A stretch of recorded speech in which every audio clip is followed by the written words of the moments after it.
Welcome, everybody. I'm Mark, the product owner here at Smart Simple. I'd like to introduce John. John, you want to say hello to everybody? Yeah, good morning. I guess good afternoon for most of you. My name is John Fulton. I am the new kid on the block here at Smart Simple. I'm based out of Pittsburgh, Pennsylvania, in the States, and I work closely with Mark as we are building out a more formalized product management group.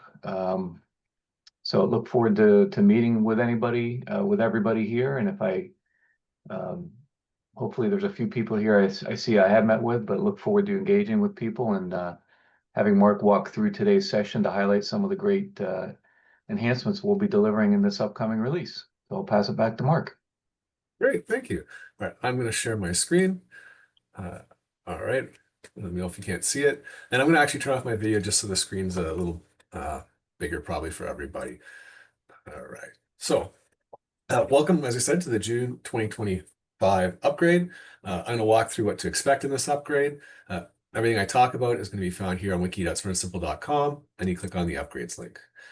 Uh, while I'm talking about these things, if you have questions, put them in the chat and we'll take as much time as we need to answer those questions. I'm going to talk for about 20 minutes, and just because I want to walk through the entirety of the upgrade, and then Yeah. we'll just hit that Q&A section. Yep. And just to jump in, so there's the chat and the Q&A feature. So if you are going to post any questions, we prefer you post them on the Q&A because we can track what's still outstanding, and I will be fielding those as Mark's going through the demonstration. Perfect. All right, so we have two releases. As part of the upgrade, there's we call the key release, which is typically our North American clients, and they've received this upgrade package on their backup servers on the 29th of May. They'll be getting it on June 12th, which is coming Thursday. They'll be getting the package fully. Our European clients and our managed dedicated clients will typically get that 2 weeks later. And again, you'll also get it applied to your backup first so that you can go in and test it and see how things are.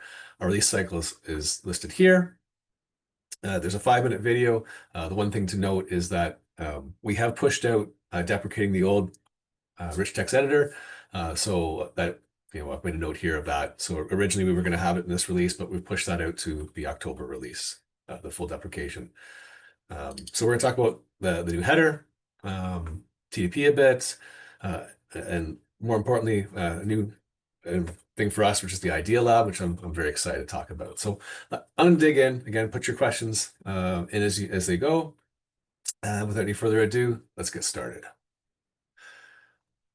So the first thing I want to talk about is our new header. So our new header is being enabled for all our clients in this upgrade, and there's a few different features about this new header. So first off, we have less icons up here. It's been streamlined. So I've got your notifications, which you would use for your password reminders and other system notifications.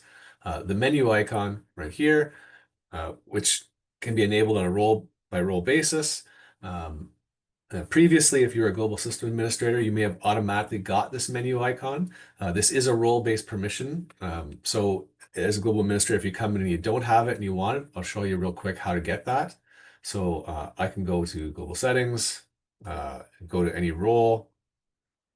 So I'll go to my system administrator role. So if you didn't see it, you just click this on right here, enable menu icon, and that toggles on that. So you can choose which users based on role are going to get this by navigating to the role and enabling it.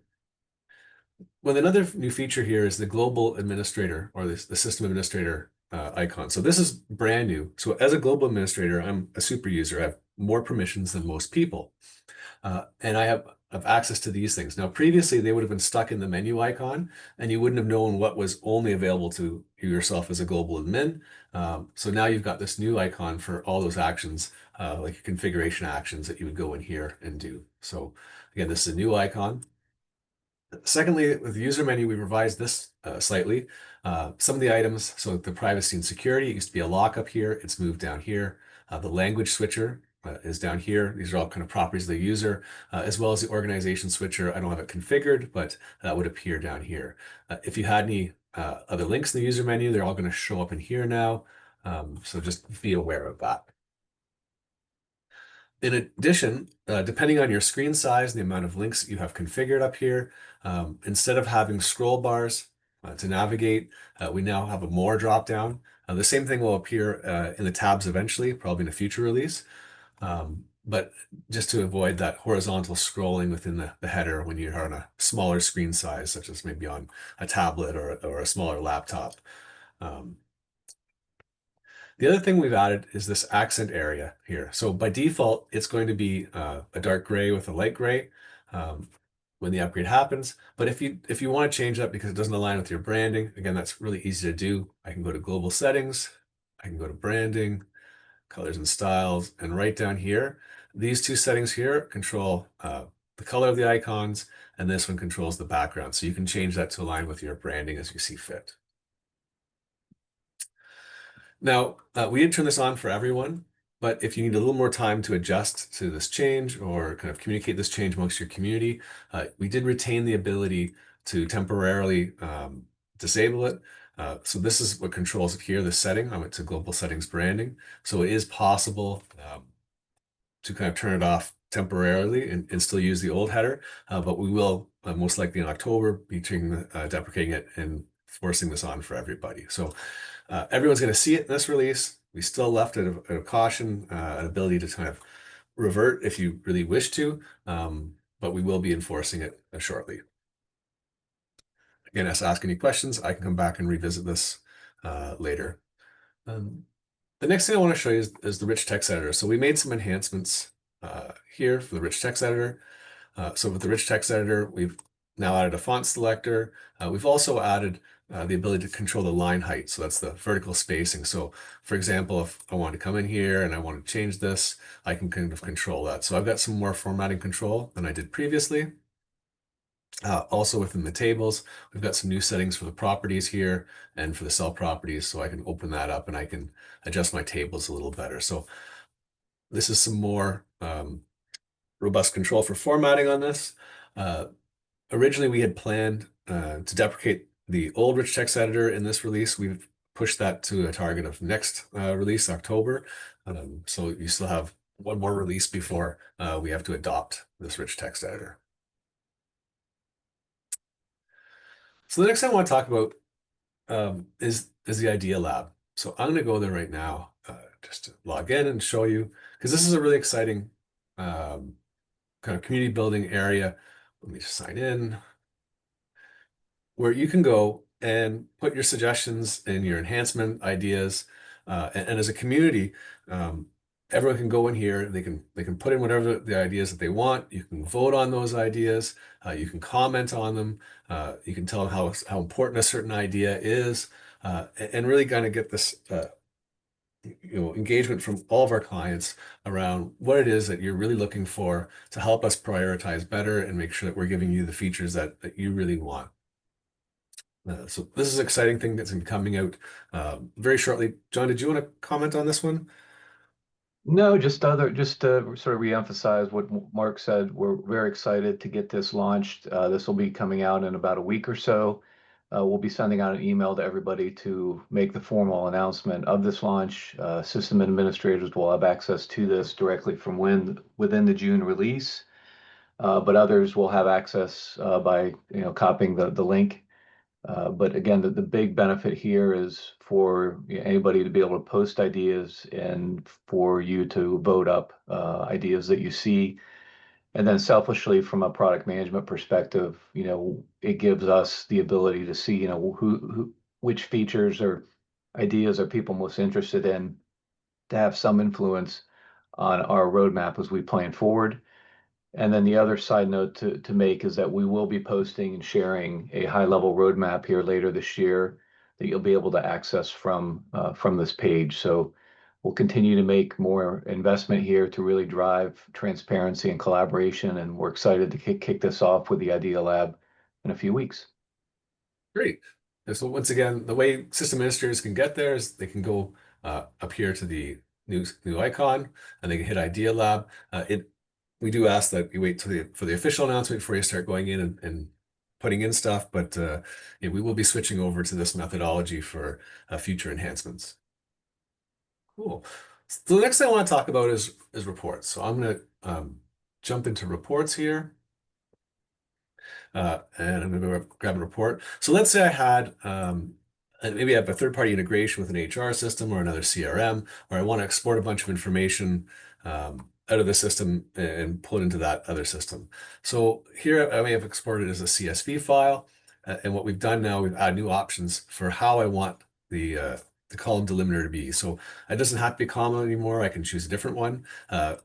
If I pick this format or another format, we've also added the option of encoding. So again, if you're integrating with a third-party system with some of your data, you can now kind of better control the type of file that's going to be exported and generated for that integration. Next thing I want to show you is the media library. So the media library is a really great way to kind of play some videos. I can move those around while I'm navigating. Really stream the videos, this audio, as part of my application process. So this isn't new. It's an add-on feature for Smart Simple. But what is new is behind the scenes, when you upload a file, that file actually gets processed into multiple files. So we're processing that into different formats.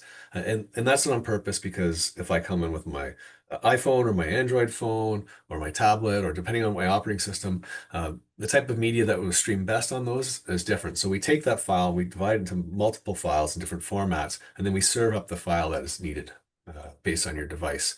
Um, Previously, if there was any problem with that processing, you'd have to upload that file. In this release, I'll just show you a screenshot of it because it's really hard to replicate. If there's a problem with the processing for any reason, you can now click a retry button and you don't have to ever upload it again in the event when that use case.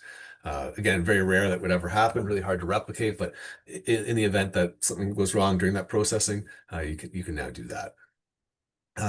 I don't have the calendar configured, but I just wanted to highlight with the calendar manager, we did change a permission there so that if you have the calendar manager permission, you can now modify someone else's calendar. So the idea there is if somebody maybe has left your organization or joined your organization, the calendar manager permission allows someone to kind of change the access around that for you.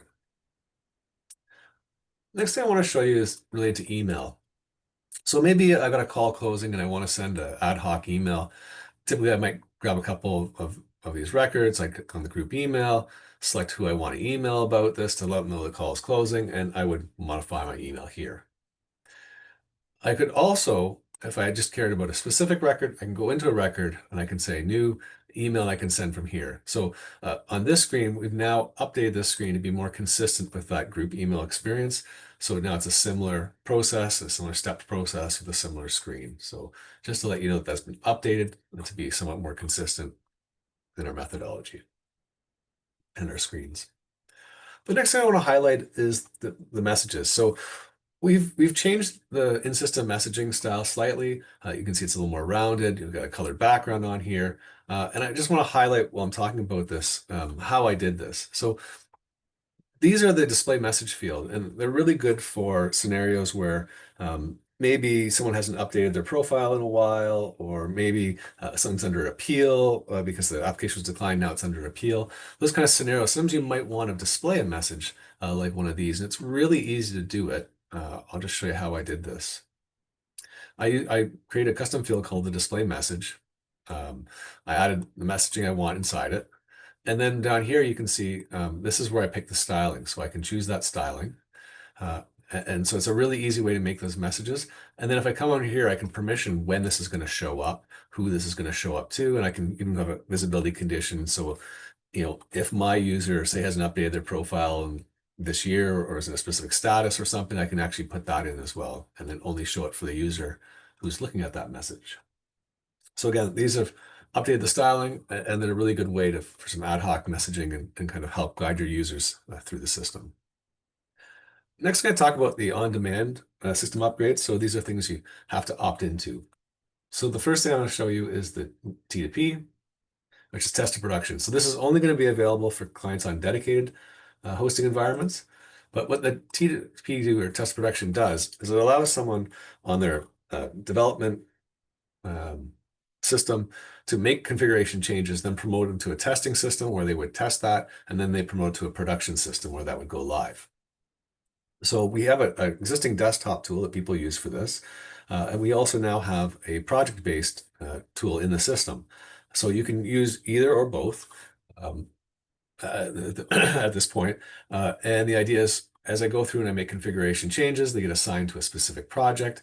And then I can choose these, some or all of them, and I can export them and promote them to another environment. In this upgrade, we allowed so you now can see if a change has already been exported or not, and we can show and hide those.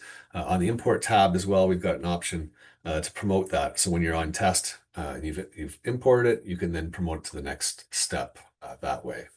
Now I can go into more detail with this if anyone's interested in the question and answer period. I'm going to keep going for now.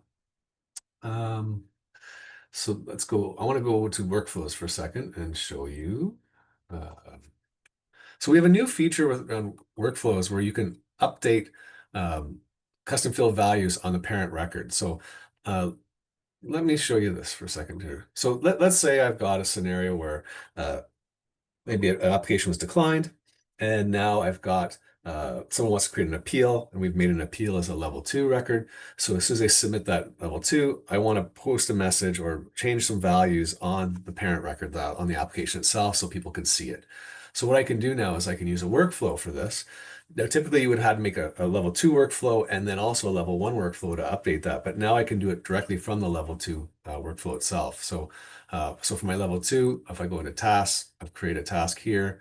And my new task type is update custom value. And I can choose, do I want to update values on my current record, or do I want to go one level up in the hierarchy to my parent record? So from my level 2 to level 3, or from my level 3 to level 2.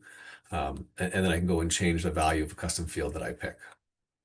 So that's a nice way to make kind of your configuration a little easier, and really help improve performance on your system if this is something you do quite regularly. The next thing I want to show you is our AI translation. So we had an AI translation feature before, but we've kind of revised it and made it better. So I'm going to go here and show that. I'll show you again where I went with global settings, configuration translation. So you have to be opted into AI to use this, but if you want the AI to translate all your captions and configuration of the system, you can now do that. So if I go, I'm going to pick Spanish. Let's see here. I think it's cool. Go pick Spanish here. Yeah, so Spanish. So I'll say I want to take all the captions in my system and I want to translate them into Spanish. So now what I can do is I can pick the language I want to translate to, and now I choose. Do I want to only translate things that don't have a translation in the system, which is yes for me, or I can translate everything in the system, even if there was a translation. I can come down here and I can say, I can select specific areas, or I can just do it all. And I start my translation, and it'll start running in the background. So it's going to take these, all the captions from the system, gather them up, send them off to the AI, and the AI is going to do its best to translate those. While it's going, I can refresh this, and I can see as it goes what's been done so far. I can go to the logs here, for example, and I've also got a JSON file where I can see all the captions that were sent and all the responses that were coming back in. So again, this is a nice way to really kind of do those translations very quickly. In an automated way to save you a whole bunch of time. You don't have to go and gather everything from all over. You can just have the AI populate for you. And then once it's been populated, you can go back and adjust it as you see fit, as you normally would. And even as new stuff gets added, again, you can run it and just update the things that have changed. So again, it's an improved way for the AI translation for people who want to support multiple languages. I'm just going to mention that we do have I'm going to show you. We do have a new integration with the C-Suite, Community Suite. That's fund accounting software. So anyone who's interested in that, do have that. I'll just show you where that is right now. So essentially, whenever you want to transfer data between Smart Simple systems, or in this case, with C-Suite, what you can do is set up a data exchange here. And if I go in here, we have two different types of data exchange. So we can exchange data between Smart Simple systems. We use this often in the federated model and some other scenarios where you've got multiple systems and you want them sending data back and forth. You can also now pick C-suite. Once you pick that, you pick the type, then you would map the fields, what data you want to send across and what scenarios. So this is now available. The next thing I want to talk about is our record lock. So if I'm in an application and maybe I'm editing this application and I'm an applicant, and then let's say John comes in as a grant manager and he wants to make some changes on my application, it would be locked. And we do that on purpose so that and I know it's an optional feature to lock it. Most of the new systems have it on by default. But the idea is we don't want two people modifying the same record at the same time because we don't want them to clobber each other's changes. Now, typically, the only person who could unlock a record would be the global administrator, for the same sake that we don't want changes to kind of overwrite each other. But in this release, we've added a role-based permission now. So I could grant John as grant manager the ability to override my record lock without giving him a global admin permission. So there's two different places where you would go for this. Typically, if I went into, actually, I'll start at the UTA level. So at the UTA level, if I go to security, and I scroll down here, here's where you can see the override record lock. So I would just put my grant manager role in here, and then the grant manager can unlock that record if he wants to boot the applicant out of that record and make the changes they need. This it appears underneath your anonymized record lock. Now, for things like the organizations and the users, that setting is located in a different location. Again, it's here under security, and you can see the override record lock. So again, if you want to keep those files locked, but you want to give someone internally who's not a global admin access to unlock it, that's how you would do it. Back to workflows, we did another new workflow option here, which is creating a new level 1. So this could be used, for example, in the volunteering space. So let's say I have a volunteering event. I want people to come in and volunteer. So maybe they register for the volunteer event, and then I need somewhere else to track their volunteer hours. So if I'm not tracking it on the event, maybe I have a separate UTA. So as soon as they decide they're going to attend, I can use a workflow to create a new record in another UTA, which they can go to later to track their hours. So the way I would do that, again, here is I've created a task. And in this task, I've basically said I want to create a new level 1, and then I can select where I want it. So again, using a workflow, I can now create new level 1s in other UTAs based on whatever I need to really do with a desired process. And there's a whole bunch of different settings here. I'm not going to go into those right now, but for more robust control over what gets created how. The next thing I want to talk about is our privacy and security policies. If you've never seen these, we've got 2 versions of this. And for new systems, they're going to all get the new version of the privacy and security policies. Our existing clients will still have the old one. We're not migrating existing clients over to this, although you're welcome to migrate over if you wish. But the reason why we're not automatically doing it is there is a configuration lift. So I'll just go in and show you how this privacy and security, the new one, works. So here we've got my privacy and security policy. I set up things like how often I want to renew, whether people have the choice of accepting this to proceed, or do they just have to acknowledge it, or can they decline it? Because in different scenarios, if they don't agree to the way you're handling their data, maybe you don't allow them into the system. But if they don't sign a media release, maybe you still do. So again, you have that kind of robust control here. Down here, we've got the collection points. So this is where it would be enforced. So basically, typically, you might want to enforce it on login, but you could also do it on a sign-up page or the creation of a level 2. Maybe you want to enforce some type of policy and keep a record that someone has accepted that policy and acknowledges that policy. What's new here is the single sign-on. So now, if you're using if you use single sign-on to get into the system, you can now attach a policy for those users as well, not just the ones that come in through the login page.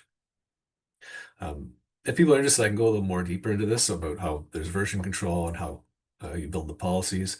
One of the reasons why this is not enabled for everyone by default, our existing clients, is because you do have to recreate your policies if you do turn this on. Uh, Although the old all the records of people accepting will still be retained if you migrate between the two, but the policies would have to be rebuilt. And if you are interested in turning it on, it's actually found under the classic options. Uh, Here you just turn off the classic privacy and security policies, and that's when you get the new one. If you aren't already using the old one. Um, with Smart Check validation, I just wanted to note that versioning. Bring this over for a second here. So with Smart Check validation, uh, we did add versioning support for that. So anyone who doesn't know what Smart Check validation, that's a way where we kind of take a snapshot of your application at a time, and then users in that kind of multi-year application process will always see that form the way it was at that time. And then people come in the next year, they'll see that for their whole term of their time in their application process. And so you could have different questions each year on your form. And because of that, now you may need to have different smart check validation just to make sure that it aligns with the questions that are present on that specific version. We did add a bunch of things for our API support. One of the things was a organization as container flag, which I can go into if people are interested. I can go into that a little further in the question and answer period. We've also added new things for finding system and association roles on users to pull that data. And we did enhance the standard field batch update for level 2s and 3s. For any of our partners out there, we do have a new cloning syntax. So if you're copying systems, you can now do that in such a way where you don't have to hard code the IDs or change the URLs in it. And we can also bring over the autoloaders. Beyond that, I I do want to just highlight for anyone using the multi-factor authentication. So if you are using multi-factor authentication, what that is essentially um, not only when you log in, usually you put in your username and your password. With multi-factor authentication, you have to add a third piece of information. So either it would be a code sent via email to your email, it might be a text message sent to your phone, or you might be using an authentication app that'll give you a code and you have to enter that. So if you are using multi-factor authentication, um, when you first request it, now we're enforcing a minute delay before you can request it again. So just let people know that if you do request a code, it'll send it, but then you'll have a time down here which will say, X amount of seconds left, and then you can resend it again. So you can see it's grayed out here. And that's really to prevent people from requesting it over and over and over again. All right. Uh, I think at this point I want to move over to the question and answer because I know I've covered a lot of information here, but let's open up the phone, so to speak, metaphorically, and see what questions we can answer for people. Yeah, so number of open questions right now, Mark. I'm going to jump around a little bit here. One question Elijah asks is, does override record lock show who is in the record? And if not, are there plans to consider this in the future? Sysadmins can see the update history and make an informed guess on who was in the record. Yeah, so when you're in a record, I mean, when you're in a record, it does by default show who's in the record, so you know who's modifying it. But you can change that. That's a permission. Uh, so by default, it would show who's in it. Where was it? It's on security tab. So if you don't want to see who's in it, um, then you can actually control by role. So it says anonymized record lock. So you can pick here whether or not you will see the person's name of who's in the record you're overriding. Um, so you can control whether or not you can see the applicant name, but maybe they can't see your name, and that's controlled through this setting right here. All right, great, thank you. Yeah, and so just an extra comment on that one too. Some of the older systems may not have record lock enabled. It is possible to enable it, but once it's enabled, I don't believe you can turn it off because it is something that we do try to enforce. Yep. Sorry, next Uh, question. Yep, next question from Christine. If we currently have a level 2 workflow with a level 1 workflow that makes an update to a level 1 record, do we Mhm. need to update it to be in the single level 2 workflow? You don't need to, but you may want to. It just helps with performance. If it's already set up and working, I mean that's really your up to your personal preference. Um, Yeah, yeah, I don't want to advise on whether or not you don't have to, and if it's Yeah, all working fine, that's fine. But you may want to consider it. It's yep, more for people going forward as a practice. We'd rather them adopt this methodology um, more so than retrofitting the older ones. right.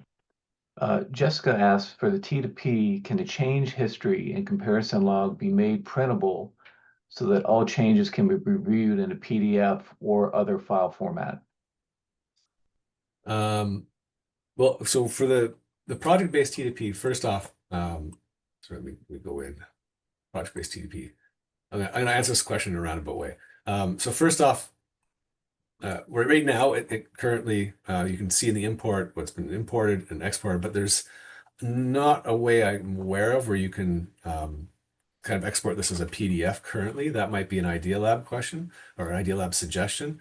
Um, but the one thing I did want to note is that currently, when you move this over, the history of the field that got changed, we're gonna be adding that. That's currently not there yet, but that will be added shortly.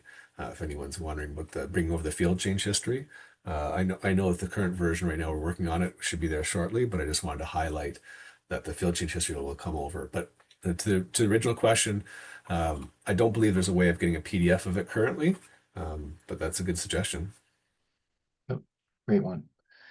Let's see, just to confirm, the Idea Lab feature would be available after the release next week, correct? I did try to access it using my Smart Simple credentials, but kept getting an error. So I can answer this one. Yes, the link will be live, with the release on the 12th, I think is when the first round of updates occur. And Mhm. as I mentioned, we'll be sending out an email shortly thereafter with details on the Idea Lab and an FAQ to answer quite a few questions that we anticipate customers having with this. Okay. Yeah. All right.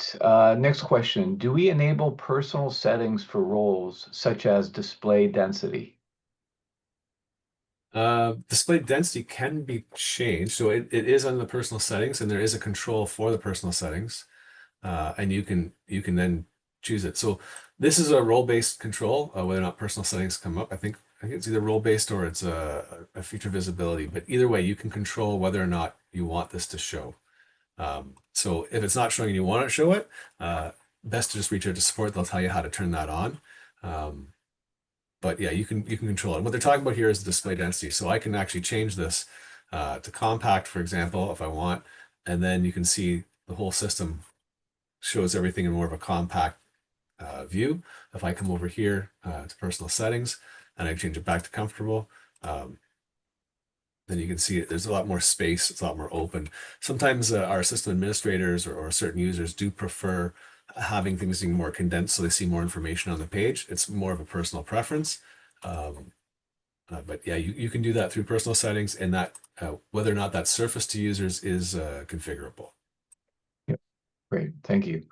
The next question, Mark, you might want to look at the Q&A because it's a little bit of a long one. It's asking You about the wanna- menus. Sure. Let me see if I can find. It's So not in the it's at the chat though. No, yeah, it's at the top. let me see Well, it's here. at the top of the Q&A. If you can, the Q&A button. Let me see. Sorry, I'm just having a little more. Let's see. Oh, Q&A. There we go. All right, perfect. Uh, uh, our menu has these options. Yes. Applications. Yes. Uh, yes. So all those options that are in there, if they're in your menu, they should still be available. Some of those things. So I get the thing to note is, so if I come in here, so your UTA, your applications are still going to be there. Your organization controls will still be there. Same with your communication ones. The big changes in your tools is that some of them, if you're a global admin, if they're only available to global admins, will show up under these ones. So I guess kind of training your mind to, if I want to do configuration stuff or global administrator things, I have to come to this icon here, and that's where it's all in the same spot. Whereas these are probably available to many roles in your company. These will only be available to your system admins. So all those items should still be available. I believe they are. It's just some of them will appear under here. These Right. feet. Okay. Yeah. The next question is actually a series of questions regarding T2P. So the first question from Maru is, after promoting project changes, the details that we were able to view prior to promotion are no longer available. We did not see any option to save as PDF or otherwise. The details for the changes that will be promoted. When will this be a feature when released? I don't know if you're on the So phone. So if we're talking about the details of like the change history on a specific custom field, that will be available shortly. It's not now if that's what the question is. Um, again, for saving, we don't have a methodology for kind of saving what was promoted, but you would be able to see in the import. I don't have one here because I hadn't done it here, but in the import, you can see what was sent over and you can kind of look at those, and those are retained for a specific period of time. I'm not sure exactly the full length of the time, but yeah, we might want a way of exporting that information in PDF or some other format. That's certainly a good enhancement suggestion. It currently does not. I don't believe there is a log that you can export natively right now, but I could be wrong about that. I think that's Okay. something we'll just have to take away and talk about internally. Yeah. Next question. The current version of T2P allows us to run and save comparison log between the source and target servers. Will this be something you can do in the new T2P? No, so the new TTB works a little differently than the desktop tool. The desktop tool, as they're mentioning here, is going to compare the two databases and it's going to bring those things over. What the new T2P tool does is it works somewhat differently in that it takes configuration changes that are made and just moves those over. So it's a different methodology in the way it works. The two work slightly differently. Got it. So if you really want to be comparing those tables and things, you may want to still continue using the desktop tool, as this doesn't do exactly the same thing. This is promoting your configuration changes only, um, or it's promoting your configuration changes. Yeah. So it'll go in and say, okay, we need to change this field. I'm going to bring that over. We need to change this field. I'm going to bring that over. Next question regarding T2P. What is the best practice for system configuration lock setting when running the tool? So for getting system configuration lock, I would think that you probably always want to keep the system configuration lock on your test and your production. Uh, I forget where that is. Just see here, system configuration. Uh, I forgot exactly where that setting is, but yeah, typically I think the best practice is to do it on your test and your production. You just lock it down, and then you make all your changes on dev, and then you promote your changes from there. Okay. Similar question is, what's the best practice for using pause button when creating configurations within a project? Fair enough. Okay, so let me go a little bit deeper into this one. So I'm going to go into my personal settings here, and I'm going to select my projects just so I can show you how this works. And so you can see now any configuration changes I make are going to be saved against my project alpha that I selected. I can pause that as they're referring to, and then I can have it resume again. So I guess if you wanted to make some changes that you didn't want included in the project you're working on, that's when you would pause it, essentially. Now, when you do the T2P, just jump in here. Uh, you can see here, here's the changes that are logged against this project. If people have made changes and when they're not logged against a project, they'll all show up down here. And if I want, I can take those and I can move them into the current project. So in theory, I can still move my configuration changes around if it was paused. or if someone made changes but they weren't part of the project and I wanted to move them in, I can still do that. Um, I guess while I'm talking about these projects, I'll just go into how the projects are set up real quick. So the settings for the TDP are right here. So I went to Global Settings System, and there's Test to Production. So here's where I would set up my projects. So when I set up a project, I give it a name, I move it to in progress, and then I can say which users can contribute to that project. And then as I showed you a few seconds ago, the user picks the project from personal settings, and then any changes they make in the system are recorded against that. So that was a really long-winded way of explaining it, but hopefully I touched on it for you. Yep.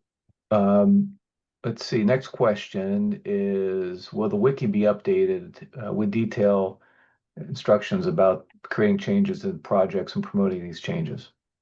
We certainly can update it. It is reasonably up to date, but if you have any specific things that you want us to change or add into it, we'll look at that and we'll update that shortly then. Oh, Again, you reach out to support and just let us know what you find lacking. We can certainly address it. another question on TDP. Can we use the desktop TDP tool to compare changes within a project? The desktop tool can work in tandem with this one, so you can use it, but uh, they're working a different way, so I'm not really sure if I can answer this one in a really good way. You can use them to compare the changes. So you could, for example, you could run this tool and then you could run the other tool after to see what changes did or didn't get applied. So if that's what you're after, certainly you can use them in conjunction. And I believe if you're on a dedicated environment and you have a backup as well, you can actually test the tool to your backup, I believe. If you just want to play with the tool and test it, I believe that is an option for those people who have those. Uh, Next question actually comes back. Elijah had commented on, I think this goes back to the locking question that was Mhm. earlier, commenting that the system lock isn't anonymous. So I don't know if that's a configuration setting Oh, to the system lock, not the record lock. Yes, the system lock is probably anonymous. The record lock is optional. Um, okay. but yeah, And I think we were referring to the record lock yeah, the before, record right? lock you can make that anonymous. The system lock Yeah. is always anonymous. Okay. Yeah, there it is. So I found it. Sorry. So global settings, security, system configuration lock. So if I come in here, I can lock down the system and prevent people from configuring it. So again, if you're using this kind of multi-tenant, multi-instance um, flow, then you would want to lock it down to make sure no one's making any changes on your production or your test, because you want to make all your changes on your development environment and then promote it up using either the desktop TDP tool or the project-based TDP tool. So that's where that was. In case anyone was wondering, security configuration lock, and I believe it is anonymous. It displays a message saying that the system's locked and you cannot Great. modify. Okay. That is the current list of open questions. We want to give it another minute here to see if anybody else has any questions or any follow-up questions on the responses that we provided. And I guess in the meantime, I'd just like to thank everyone for coming out and spending some time with us today. We really appreciate you being here and your feedback. And we look forward to all your great suggestions in our Idea Lab upcoming very soon. Yeah. Yeah, we definitely encourage you. There were a few questions that I answered about, are all the ideas that individuals had posted prior moved to the Idea Lab? The short answer is no, we're not moving everything over. We are picking a few items that we feel are probably most impactful and most common across our customers. And those will be added, have been added over these next few weeks. But definitely, if there's anything that you feel is of high importance, high urgency, please re-enter it into the system, and that will, excuse me, enable everybody to be able to see and vote and comment on it. And again, sort of give us that transparency and collaboration that we need to refine a roadmap as we go forward. So with that All right. said, we thank everybody. Everybody have a great rest of your day, and we look forward to you upgrading and providing the feedback. So thank you. Cheers.